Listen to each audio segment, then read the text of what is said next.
നാം വായിക്കാൻ പോകുന്ന തിരുവചനം മത്തായി എഴുതിയ സുവിശേഷം 6-ാം അധ്യായം 1 മുതൽ 34 വരെയുള്ള വചനങ്ങൾ. മത്തായി എഴുതിയ സുവിശേഷം 6-ാം അധ്യായം 1 മുതൽ 34 വരെയുള്ള വചനങ്ങൾ. മനുഷ്യർ കാണേണ്ടതിന് നിങ്ങളുടെ നീതിയെ അവരുടെ മുൻപിൽ ചെയ്യാതിരിപ്പാൻ സൂക്ഷിപ്പിൻ. അല്ലാതിരുന്നാൽ സ്വർഗത്തിലുള്ള നിങ്ങളുടെ പിതാവിൻ്റെ പക്കൽ നിങ്ങൾക്ക് പ്രതിഫലമില്ല. ആകയാൽ ഭിക്ഷ കൊടുക്കുമ്പോൾ മനുഷ്യരാൽ മാനം ലഭിപ്പാൻ പള്ളികളിലും വീഥികളിലും കപടഭക്തിക്കാർ ചെയ്യുന്നതുപോലെ നിന്റെ മുൻപിൽ കാഹളം ഊതിക്കരുത്. അവർക്ക് പ്രതിഫലം കിട്ടിപ്പോയി എന്ന് ഞാൻ സത്യമായി നിങ്ങളോട് പറയുന്നു.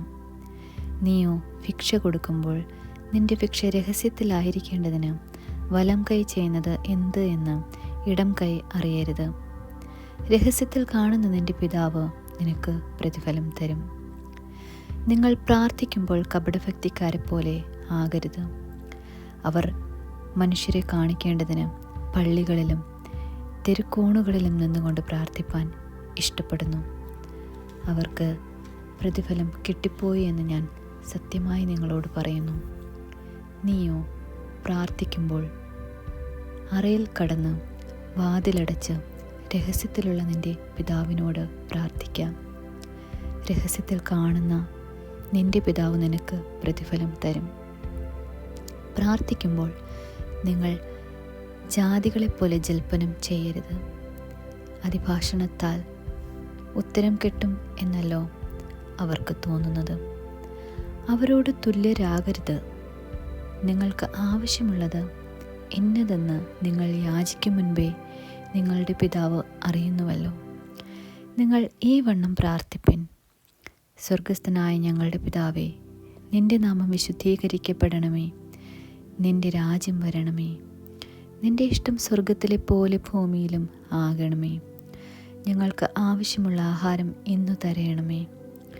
ഞങ്ങളുടെ കടക്കാരോട് ഞങ്ങൾ ക്ഷമിച്ചിരിക്കുന്നത് പോലെ ഞങ്ങളുടെ കടങ്ങളെ ഞങ്ങളോടും ക്ഷമിക്കണമേ.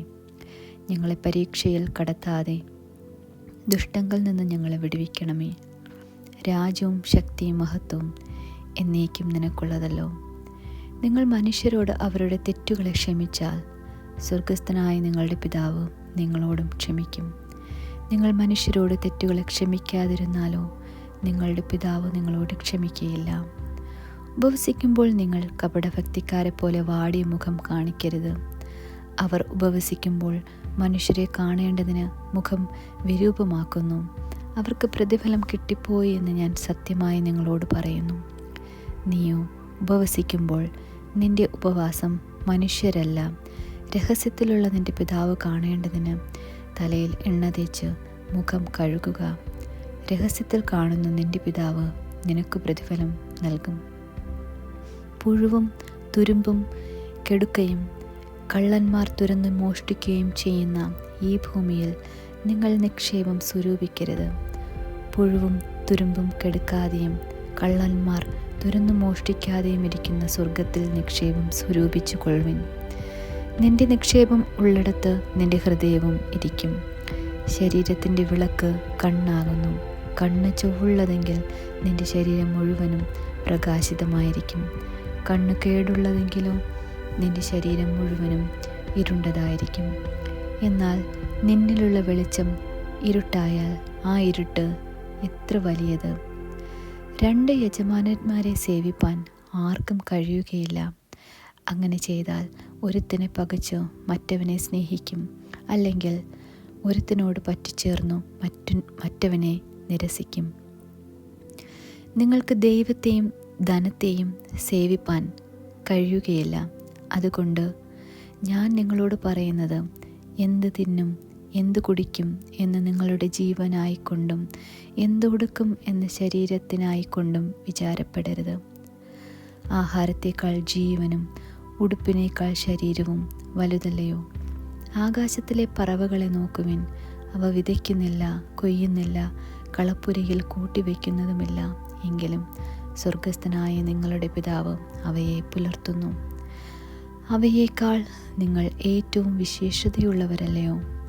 വിചാരപ്പെടുന്നതിനാൽ തൻ്റെ നീളത്തോടൊരു മുഴം കൂട്ടുവാൻ നിങ്ങളിൽ ആർക്കു കഴിയും? ഉടുപ്പിനെക്കുറിച്ച് വിചാരപ്പെടുന്നതും എന്ത്? വയലിലെ താമര എങ്ങനെ വളരുന്നു എന്ന് ചിന്തിപ്പിൻ. അവ അധ്വാനിക്കുന്നില്ല, നൂൽക്കുന്നതുമില്ല. എന്നാൽ ശലോമൻ പോലും തൻ്റെ സർവ്വമഹത്വത്തിലും ഇവയിൽ ഒന്നിനോളം ചമഞ്ഞിരുന്നില്ല എന്ന് ഞാൻ നിങ്ങളോട് പറയുന്നു. ഇന്നുള്ളതും നാളെ അടുപ്പിലിടുന്നതുമായ വയലിലെ പുല്ലിനെ ദൈവം ഇങ്ങനെ ചമയിക്കുന്നു എങ്കിൽ അല്പവിശ്വാസികളെ, നിങ്ങളെ എത്ര അധികം. ആകയാൽ നാം എന്തു തിന്നും, എന്തു കുടിക്കും, എന്തൊടുക്കും എന്നിങ്ങനെ നിങ്ങൾ വിചാരപ്പെടരുത്. ഈ വക ഒക്കെയും ജാതികൾ അന്വേഷിക്കുന്നു. സ്വർഗസ്ഥനായ നിങ്ങളുടെ പിതാവ് ഇതൊക്കെയും നിങ്ങൾക്ക് ആവശ്യമെന്ന് അറിയുന്നുവല്ലോ. മുൻപേ അവൻ്റെ രാജ്യവും നീതിയും അന്വേഷിപ്പിൻ, അതോടുകൂടി ഇതൊക്കെയും നിങ്ങൾക്ക് ലഭിക്കും. അതുകൊണ്ട് നാളേക്കായി വിചാരപ്പെടരുത്. നാളത്തെ ദിവസം തനിക്കായി വിചാരപ്പെടുമല്ലോ. അതാത് ദിവസത്തിന് അന്നന്നത്തെ ക്ലേശം മതി. അതെ, അതാത് ദിവസത്തിന് അന്നന്നത്തെ ക്ലേശം മതി. ആമേൻ.